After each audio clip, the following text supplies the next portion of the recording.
മണിപ്പൂരിലുള്ള കുറച്ച് phishing shop നമുക്കൊക്കെ പരിചയപ്പെട്ടാലോ. കണ്ടോ, അതിൻ്റെ പുറകിൽ കാണുന്നതെല്ലാം മണിപ്പൂരിലുള്ള ഫിഷിംഗ് കടകളാണ്. അപ്പോൾ നമുക്കൊന്ന് കയറി നോക്കട്ടെ എന്തായാലും. ഇതാണ്ടോ കൂട്ടുകാരെ, ഇവിടെ മൊത്തം ഫിഷിങ്ങിൻ്റെ സ്റ്റോറാണ് കേട്ടോ, കടകളാണ്. പക്ഷേ നമ്മുടെ നാട്ടിലെ പോലെ ആ വലിയ വലിയ ഫിഷിംഗ് സ്റ്റോറല്ല. സാധാരണ നാടൻ ചൂണ്ടയിടാനായിട്ടുള്ള എല്ലാവിധ സെറ്റപ്പും ഉണ്ട്. കണ്ടോ, മീനെല്ലാം കുത്തുന്ന സാധനം, അതുപോലെ പല പല രീതിയിലുള്ള കൊട്ട, കുരുത്തി, മീനിൻ്റെ ട്രാപ്പുകൾ, മീനിട്ട് വയ്ക്കാനുള്ള കൂടകൾ, അങ്ങനെ പല പല രീതിയിലുള്ള ഫിഷിംഗ് സ്റ്റോറാണ് കേട്ടോ ഇവിടെ. ഈ ലൈൻ മൊത്തം ഫിഷിങ്ങിൻ്റെ സ്റ്റോറാണ്. അപ്പോൾ എന്തായാലും നമുക്കൊരു കടയിലൊന്ന് കയറി നോക്കാം. ഇതാണ്ടോ, നമ്മുടെ നാട്ടിൽ കുരുത്തി എന്ന് പറയും, പാലക്കാട് കുരുത്തി എന്ന് പറയും. മീനിൻ്റെ ട്രാപ്പ് തന്നെയാണ്, നല്ല കൂർത്ത മുളകൾ കൊണ്ട് ഉള്ളിൽ സെറ്റ് ചെയ്ത് വെച്ചിട്ടുണ്ട് മീൻ തിരിച്ച് കയറാതിരിക്കാൻ വേണ്ടിയിട്ട്.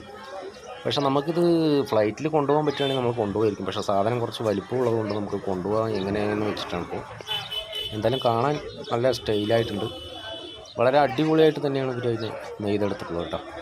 കണ്ടോ, പല പല സൈസിലുള്ളതുണ്ട്, ചെറുത് വലുത്, അതുപോലെ തന്നെ ഇരുമ്പിൽ ചെയ്തെടുത്തത്. പിന്നെ ഇതാണ്ടില്ലേ, പക്കുവല, കോരുവല, വീശുവല, പിന്നെ ഞാൻ നേരത്തെ പറഞ്ഞ പോലെയുള്ള കൂട ഐറ്റം, മീനിട്ട് വയ്ക്കാനുള്ള പാത്രങ്ങളാണ് കേട്ടോ. പിന്നെ ചെറിയ കണ്ണിയുള്ള വലയാണ്. ഇത് നോക്കിയേ, കണ്ടോ, വളരെ ചെറിയ കണ്ണിയുള്ള, വളരെ ചെറിയ മീനുകളെ പോലും പിടിക്കാനുള്ള വലകളാണ്.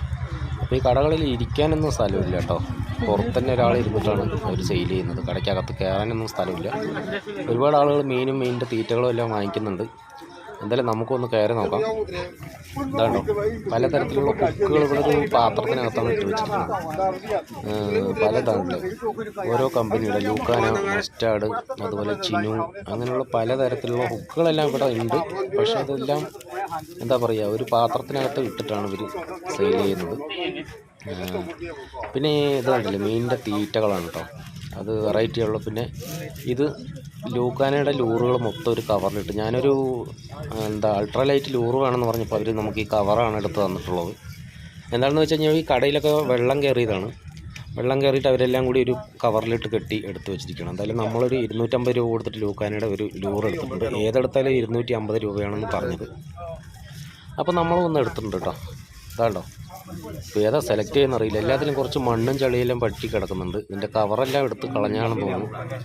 അപ്പോൾ ഇതിനകത്തും കുറേ ഐറ്റങ്ങളുണ്ട്, വേണ്ടല്ലേ, ബ്രൈഡ് ലൈന്, അതുപോലെ ഫിഷിംഗ് ലൂറ്, അത്യാവശ്യം വേണ്ട സാധനങ്ങളൊക്കെ ഉണ്ട് കേട്ടോ അവിടെ.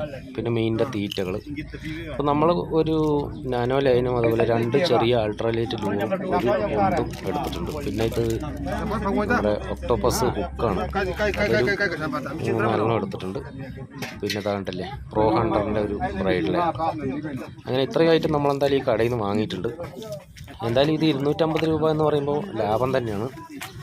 അങ്ങനെ എന്തായാലും ഇതാണ് നമ്മുടെ കട. നമ്മൾ ഇത്രയും സാധനങ്ങൾ എടുത്തിട്ടുണ്ട് കൂട്ടുകാരെ. അപ്പോൾ ഇതിൻ്റെ വീഡിയോയിൽ നമ്മുടെ ചാനലിൽ പിന്നീട് വരുന്നതായിരിക്കും. അപ്പോൾ അടുത്ത വീഡിയോയിൽ കാണാം കേട്ടോ.